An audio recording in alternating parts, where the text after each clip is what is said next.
حضرت یزید بن شجرہ رضی اللہ تعالیٰ عنہ ایک روایت نقل کرتے ہیں،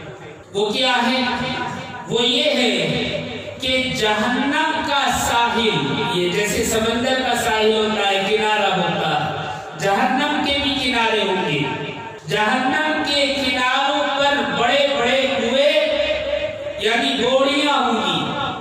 جس کے اندر بختی اونٹ سے بڑے سانپ اور بچھو چھپے ہوئے ہوں گے۔ جب جہنمی آگ کے عذاب سے تنگ آ جائیں گے اور برداشت سے باہر عذاب ہو جائے گا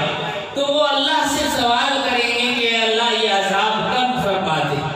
تو اللہ رب العزت ان کو کہیں گے جہنم کے کناروں کی طرف جاؤ۔ جب وہ کناروں کی طرف جائیں گے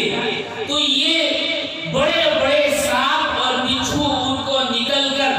جبڑوں سے پکڑ لیں گے، بازوؤں سے پکڑ لیں گے۔ ان کا صرف پکڑنا اتنا خطرناک ہوگا، اتنا خطرناک ہوگا کہ سر سے پاؤں تک جتنی کھال اور جلد اسکین ہے وہ پگھل کر نیچے گر جائے گی، ایسے خطرناک۔ یعنی ابھی کچھ نہیں کریں گے، صرف پکڑیں گے اپنے منہ سے،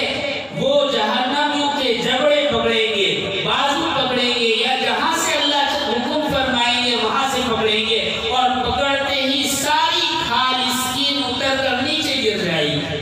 تو یہ ان سے خوف کھائیں گے اور پھر جہنم کی طرف، آگ کی طرف بھاگیں گے۔ تو جہاں آگ کی آنچ لگے گی تو ان کے جسم میں کھجلی اور خارش پیدا ہو جائے گی، جس سے یہ کھجائیں گے تو گوشت نوچ نوچ کر ختم ہو جائے گا اور ہڈیاں نظر آنے لگے گی۔ ایسے وقت ان سے سوال کیا جائے